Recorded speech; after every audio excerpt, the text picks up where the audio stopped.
What's going on, everybody? King of Dragons 5000 here, coming at you with another figure review. Today we'll be having a look at the Mattel WWE Basic Series 105 Paige. And so here we have Paige posed and out of the packaging now. Unfortunately, Paige here, being a basic figure, does not come with any accessories, so let's actually move on to her details. And so here we have a closer look at Paige now. Unfortunately, I'm going to say what I always say about this particular head sculpt for Paige. It sucks, honestly. Even with the photoreal, it only exacerbates how bad this face actually is. This is a real terrible, terrible head sculpt. And I think I said that back when I first saw it on the first Paige figure, and I will continue to say that with this figure. It's a terrible head sculpt. Like, even the eyes aren't even right. Like, those are not Paige's eyes, and that's really obvious. The mouth, that's a really fat chin, and I've never been a fan of this head sculpt, and unfortunately they have a really good Paige head sculpt, but they went with this terrible one. Now, some things I do like is the hair is still a soft material and does go down nicely. Doesn't at all hinder backwards movement because of how they sculpted it. I just wish we got a better head for Paige. I think she deserves so much better than this awful head sculpt. Moving on to the figure now. This is where it actually surprises me.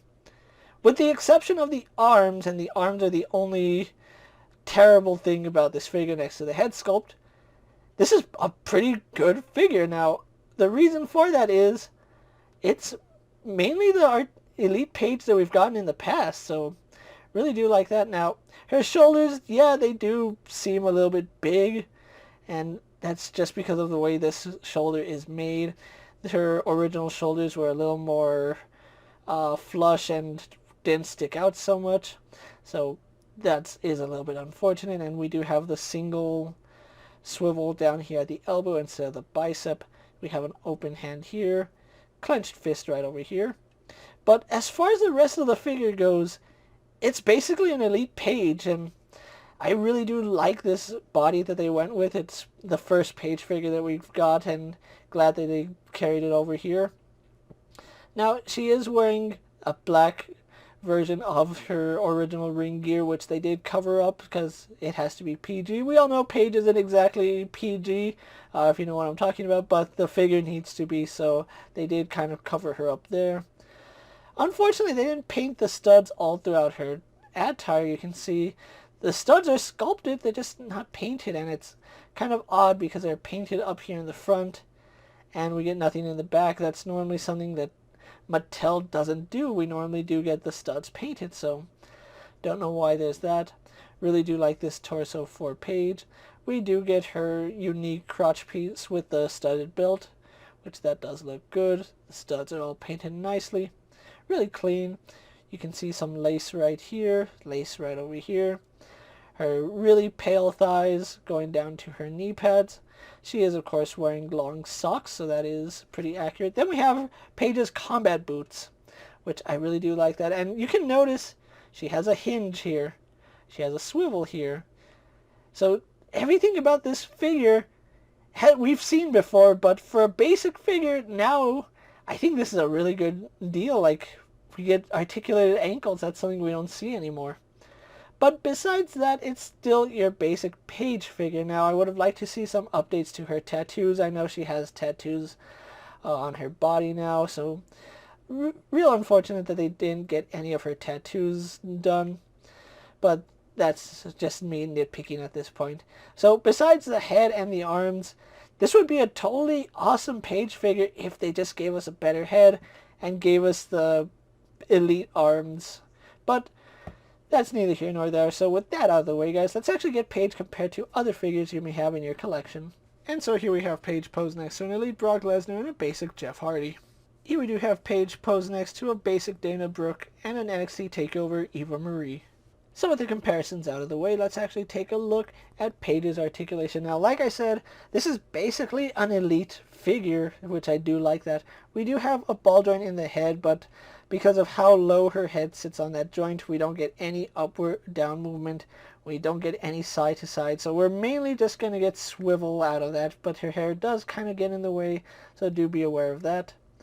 We do have ball joints here at the shoulder, which go out to about there. Do a full 360, no problem. No bicep swivel, so we do get a cut here at the elbow, which doesn't get 90 degrees and really doesn't do much. That's just a really useless joint, honestly. Swivel at the wrist. We do have an ab crunch, so I do like seeing this. I really wish that they would go back to giving the female figures ab movement, because that does work side to side, forward and back. Actually it does provide a little bit of a swivel, but I really wouldn't push it too much. We do get swivel right here at the waist. Legs do kick forward, all the way horizontal, go back about that far, go out. We do have a thigh swivel, so I do like seeing thigh swivels. We only have a single bend at the knee because this is a mold that we've seen in the past. We do have swivel down here at her combat boot, and we also do get a hinge in the ankle. So overall, really glad that Mattel decided to give us a really unique basic figure, because it's an elite figure but in the basic line with basic parts. And like I said, aside from the arms, those should have been the original Paige arms. I do like this figure. So with that out of the way, guys, let's actually get her posed for my final thoughts. And so here we do have the basic 105 Paige pose for my final thoughts. And overall, I do like this figure. There's some things I would have done differently, especially with the arms and especially with that out-of-date head sculpt. There's so many things that could have been done better on this figure. As far as paint apps go, the studs on the back are the only thing I have to complain about when it comes to paint. Everything else on this figure is really nice. It's really crisp, and you really can't argue when the paint job is this nice.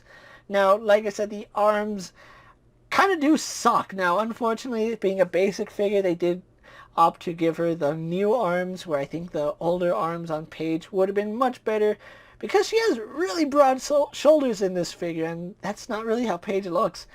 Also, the real effects doesn't do much for this head. It's a terrible head sculpt. I don't even know why Mattel even still uses this.